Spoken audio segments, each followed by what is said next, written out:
Ladies and gentlemen, we are back again, and I do apologize for bringing this one to you late. We are going to be breaking down Lucy's statement, the newest statement that Lucy has put out. In fact, I've had this statement for about 2 weeks. Big up Harsh Reality, big up Joseph Morris. Those two guys were able to get their hands on the same statement. They got it out over the last 24 to 48 hours. So I hope you guys have watched their videos, but I'm going to give you my take. I'm going to break it down for you now because, as we do know, it's questionable. Lucy has had so many holes in her story. Her story keeps chopping and changing every 5 minutes. I mean, she's probably changing her story more than she's changing her underwear at this point. So in this video, we are going to be running through that conversation. Big up the person that got that conversation over to me ASAP. I do apologize for not sharing it quick enough, but we are here. We're finally going to get through it. Not too sure what the question was that led into this part of the statement, but Lucy says, I think he was trying to get back to civilization rather than back to his hotel. Now, that's extremely questionable because the person that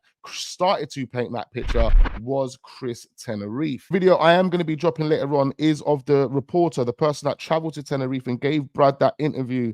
We're going to look at her interview, which is about 9-10 minutes long, and you guys don't want to miss out on that. But the first paragraph of Lucy's statement here, I think he was trying to get back to civilization rather than back to his hotel. I mean, trying to get back to civilization, he had so many options to exercise, and all of a sudden we believe that he was trying to get back to civilization because he saw the sea and he connected the sea to the beach. Is that what they're telling us?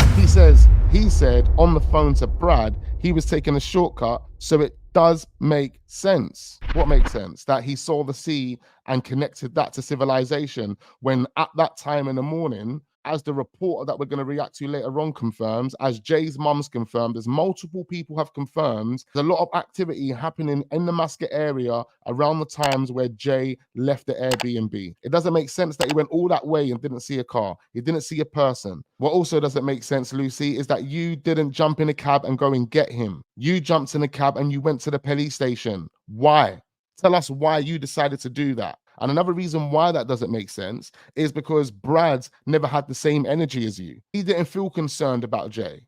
He said that Jay was okay. Oh, look where I am. Did claim that he just come out of a festival at that point, but clearly he didn't. He was lying, because by the time he would have spoken to Jay around 8:30 in the morning, he would have left the festival before 4 o'clock. So how did he just come out of festival at that point? You clearly went home, had some sleep, or you was up all night, involved in whatever was going on that evening, and you're covering it up. And it's compelling for me to believe that Brad knows way more than he is telling us. In fact, I believe Brad knows way more than Lucy. He knows way more than Lucy. I think Brad knows so much more finer details than Lucy could ever give it. She says the sea was in clear view, and in his head, that would have meant a beach, and a beach would have meant somewhere to get a drink and charge his phone, and then so on. Okay, I hear that, but allegedly Jay stopped off before he went to the Airbnb. They picked up waters, they picked up Pepsis. If Rocky was there, he definitely needed to drink water. He's claimed that on his lives. He said that he always drinks water, he needs water. All this stuff about needing to get a drink, there was a bar downstairs from the Airbnb, there was a cafe upstairs from the Airbnb. It doesn't make sense how he spoke to Brad, decided to walk off road and walk through this ravine because he believed there was civilization there and he could get a drink. And he could find somewhere to charge his phone, even though he was at an Airbnb with a charger,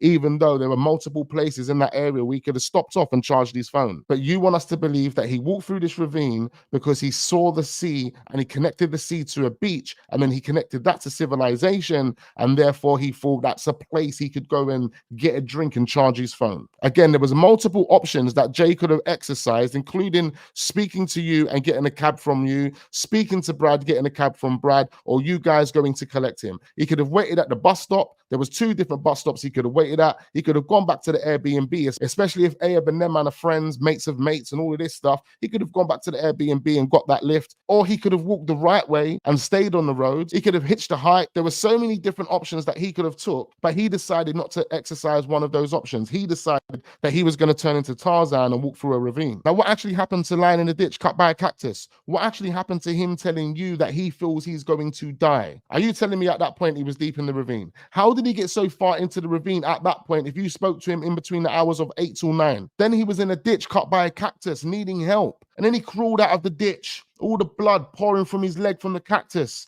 He was worried the cactus might have infected him. Oh, bandaged up there, the cut from the cactus, and then decided to travel for another 1 hour before he threw himself off the mountain. He says, it's just so sad. I can't believe it still. I keep expecting a phone call with some mad typical Jay-like story. And oh, I was trying to get him to come back for ages. He was having none of it. So this is where she's shifting the blame. Remember in her first statement, she was shifting the blame onto the police. She wasn't saying any of this. None of this was in her first statement. None of this was in the things that she was saying initially. The blame was being shifted onto the police. Oh, I think they should be doing more. I think they should be doing this, doing that. Again, it's a lot of the blame game here. She keeps blaming other people and not taking accountability, not taking responsibility. The fact that you have been to Tenerife multiple times before, the fact that your family have property in Tenerife, the fact that Jay has never been to Tenerife before and he's never been on holiday unsupervised, you should have been literally joint at the hip. There should have been no way that you and Brad left Jay to go off with these two strangers, allegedly, to the mountains based on those circumstances. It makes no sense. And what this girl's doing in this statement and what she's been doing in her previous statements is shifting the blame. And she's shifting the blame mainly because she wants to keep herself out of the picture in terms of being responsible for what's actually happened. I repeat, she says, oh, I was trying to get him to come back for ages. He wasn't having none of it. After I went home, Brad then tried to get him home too, but he wasn't listening to him either. Now, that doesn't make any sense. So Brad was trying to get him home and he wasn't listening to Brad. Oh my God, Jay is out of control. Jay is losing the plot.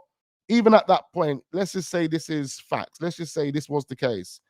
I'm not leaving Jay. If Jay is moving out of character, why am I going to be like, don't worry, bro, go back to the mountains with these two Somali boys. You'll be fine. Don't worry, bro. No, no, no, no. You're talking nonsense. You're playing the blame game. You're making it look like it was all Jay's fault. It was all Jay's idea. I didn't have nothing to do with it. All I was trying to do was trying to convince him to come home, but he wasn't listening to me. And again, it sounds like this is a forever changing narrative. And no one's questioning the fact that all these minor details are coming out now as the narrative has been painted by others. Other people have painted the narrative, giving these guys time to add bits of detail to the narrative to make it look like they done their part. Oh, we tried to help Jay, but Jay just wasn't having a bar of it. But he wasn't saying this initially. None of you were saying this initially. They're gonna say, yeah, but we spoke to the Spanish police. Listen, at this moment in time, we don't know if what was said is missed in translation. There is a lot that's been said that doesn't make any sense. That's a lot that's been said that doesn't add up to why an investigation wasn't thoroughly looked at. There's so many things that doesn't actually add up. CCTV not being looked at to see if he was actually at that club, getting into the car, even at the pit stop that Ahab claims they were at. Even in Masca, was there any footage of him in Masca? Could people see him in Masca? There's a lot of CCTV there. There's a lot of webcams there. Did anyone spot Jay in Masca? So no one's looking into this. No one whatsoever. You got the Airbnb lady moving all funny. Also got Ahab relating the Airbnb to the Hills Have Eyes. If anyone hasn't seen that movie, then go and watch it. That right there is literally Mike Mansholt. What happened to Mike Mansholt in Malta, what's happened to other people in places like Tenerife is exactly what happens in that movie. There's also footage of the cafe next door to the Airbnb, which potentially shows a basement.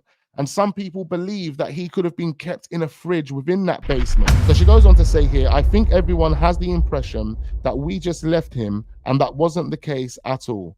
He left the festival without telling us. We looked for him for ages in there and then found him somewhere else. Why he left or went elsewhere, I still don't know.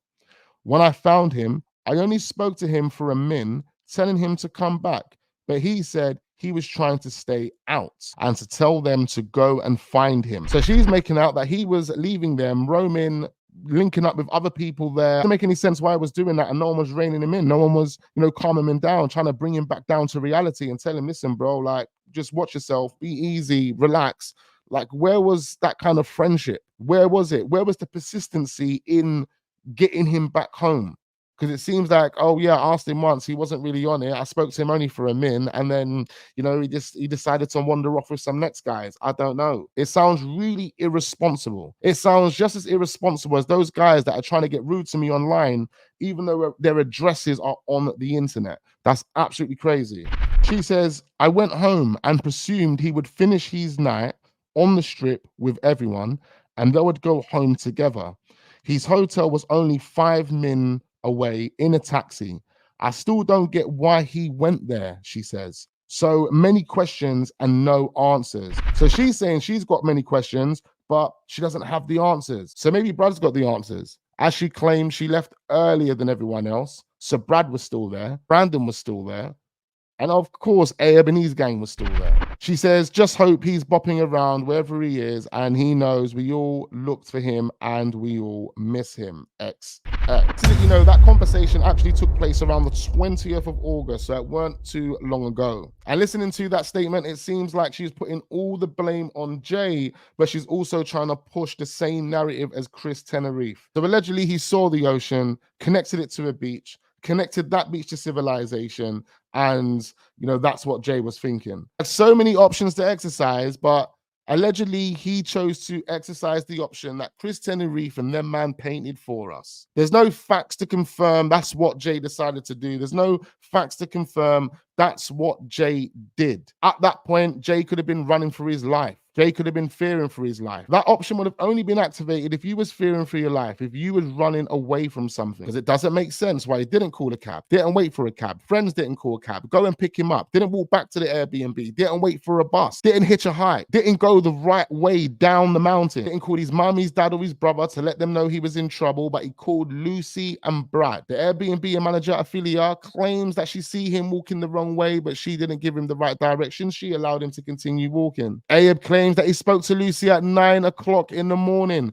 which was only a few moments after she would have spoke to Jay. At that point, he could have jumped in his car and he could have gone to the mountain. Guys, this makes no sense, and Lucy's statement doesn't even give us more clarity. It doesn't give us nothing. In fact, what I do get from reading Lucy's statement is a sense of relief. A sense of relief that there probably won't be a further investigation looking into whether she was involved. Let's hit that like button. Do subscribe to the channel if we are new. Remember, tell a friend to tell a friend, because we are on the road to 30,000 subscribers. Turn your notification bells on, and I look forward to seeing you guys on the next one.